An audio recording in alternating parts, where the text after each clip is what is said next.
그때에 바리새인과 서기관들이 예루살렘으로부터 예수께 나와 이르되 당신의 제자들이 어찌하여 장로들의 전통을 범하나이까? 떡 먹을 때 손을 씻지 아니하나이다. 너희는 어찌하여 너희의 전통으로 하나님의 계명을 범하느냐?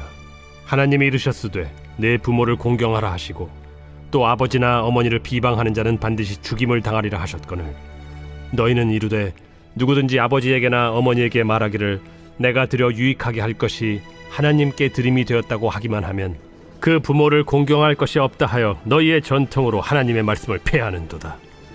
외식하는 자들아, 이사야가 너희에 관하여 잘 예언하였도다. 일러스되 이 백성이 입술로는 나를 공경하되 마음은 내게서 멀도다. 사람의 계명으로 교훈을 삼아 가르치니 나를 헛되이 경배하는도다 하였느니라.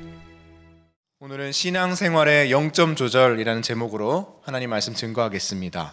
예수님을 향한 대중의 인지도가 점점 높아져 갔습니다. 그러자 대척점에 있던 바리새인과 서기관들의 마음이 불편해지기 시작했습니다. 그래서 오늘 1절 말씀을 보시면 그때의 바리새인과 서기관들이 예루살렘으로부터 예수께 나와 이르되, 예루살렘에서 예수를 견제하고 예수를 뒷조사하기 위한 바리새인과 서기관들이 파견되었습니다. 먼저 이 파견된 바리새인과 서기관들은 예수의 제자들이 장로들의 전통을 범하였다라고 질책합니다. 2절 말씀을 보시면 당신의 제자들이 어찌하여 장로들의 전통을 범하나이까? 떡 먹을 때에 손을 씻지 아니하나이다. 이 장로들의 전통이라는 것은 큐티에 설명되어 있는 것처럼 하나님의 율법에 대한 구전 해석입니다. 구전 해석이라는 것은 사람들에 의해 재해석되었다라는 의미를 가지고 있습니다. 주로 이 장로들의 전통 대부분은 제사장의 특별한 일을 일상생활에 확대 적용한 내용들이 많았습니다. 지금 바리새인과 서기관들이 예수님의 제자들을 향해 지적하고 있는 부분이 어떤 부분입니까? 예수의 제자들이 떡 먹을 때에 손을 씻지 않는다라는 지점을 지적하고 있습니다. 구약의 제사장이 성막에서 제사 행위를 행하기 앞서 몸가짐과 마음가짐을 깨끗하게 준비했던 그 율법의 정결법을 따라서 우리도 식사하기 전에 손을 깨끗이 씻자라는 그런 전통입니다. 이 자체로는 좋은 전통입니다. 일용할 양식을 주신 하나님께 감사하면서 손을 깨끗이 씻고 식사하는 것은 결코 나쁜 전통이라 할 수는 없습니다. 그런데 예수님께서 바리새인과 서기관들을 향해 반문하고 계십니다. 3절 말씀입니다. 대답하여 이르시되 너희는 어찌하여 너희의 전통으로 하나님의 계명을 범하느냐. 지금 예수님의 이 반문의 말씀에 의하면 식사 전에 손을 씻는 전통이 오히려 하나님의 계명을 범하는 셈이 되었다라고 말씀하고 계십니다. 무엇이 문제였을까요? 이어지는 4절에서 6절 말씀에 예수님이 설명하십니다. 먼저 4절 말씀 보시면 하나님이 이르셨으되 내 부모를 공경하라 하시고 또 아버지나 어머니를 비방하는 자는 반드시 죽임을 당하리라 하셨거늘. 내 부모를 공경하라라는 10계명의 제5계명이죠. 부모를 공경하지 않으면 죽임을 당하리라는 이 율법은 당시에 누구나 아는 아주 큰 계명이었습니다. 에베소서 6장 말씀을 보시면 부모를 공경하라는 계명은 약속 있는 첫 계명이다 할 정도로 아주 중요한 계명이었습니다. 그런데 바리새인과 서기관들은 예수님의 지적 그대로 자신들의 전통으로 오히려 이 하나님의 큰 계명, 내 부모를 공경하라는 이 계명을 범하고 있었던 것입니다. 그 전통은 어떤 것입니까? 5절 6절 말씀인데요. 너희는 이르되 누구든지 아버지에게나 어머니에게 말하기를 내가 드려 유익하게 할 것이 하나님께 드림이 되었다고 하기만 하면 그 부모를 공경할 것이 없다 하여 너희의 전통으로 하나님의 말씀을 폐하는도다. 5절 끝부분에 보시면 하나님께 드림이 되었다라는 부분은 원어로 우리 큐티에 설명되어 있는 것처럼 도론이라는 단어입니다.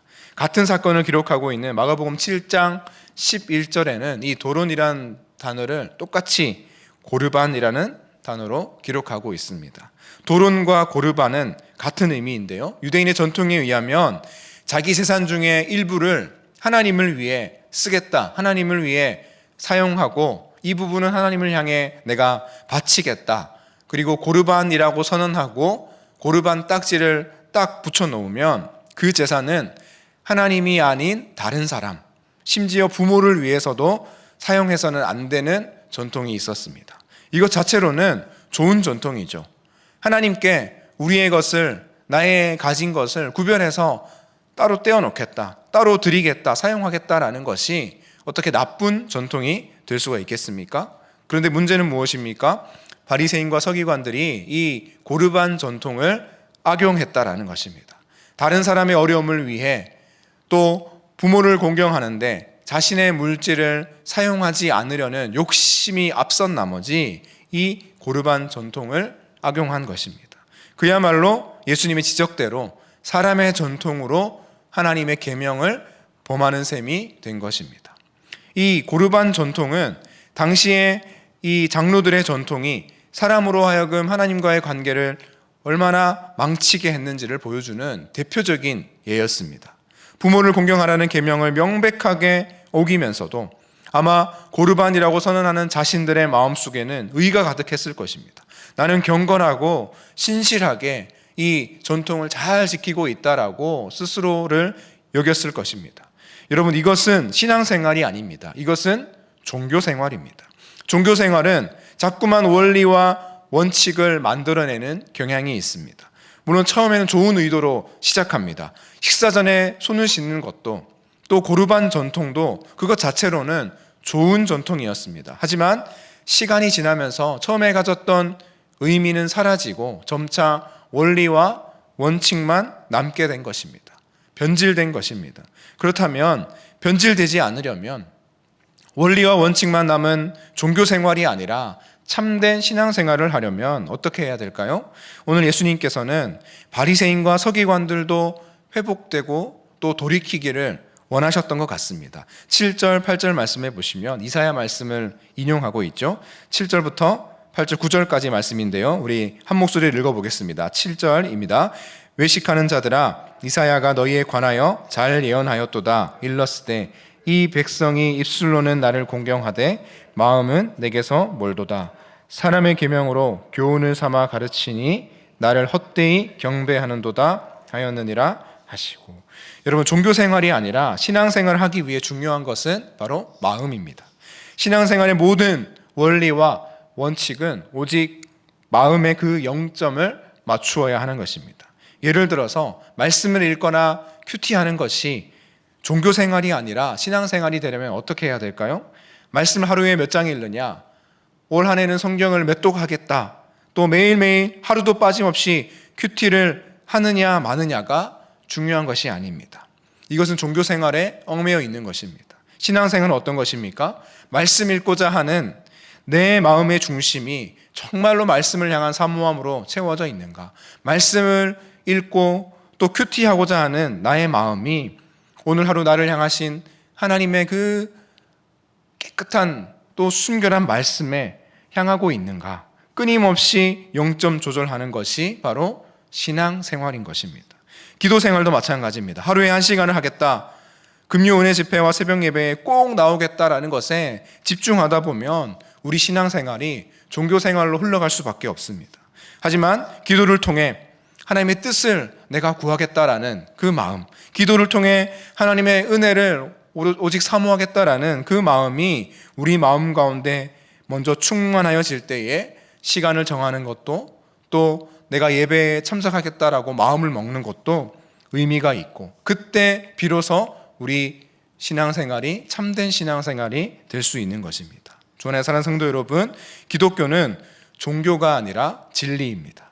그래서 우리는 종교생활을 하는 것이 아니라 신앙생활을 하고 있는 것이죠.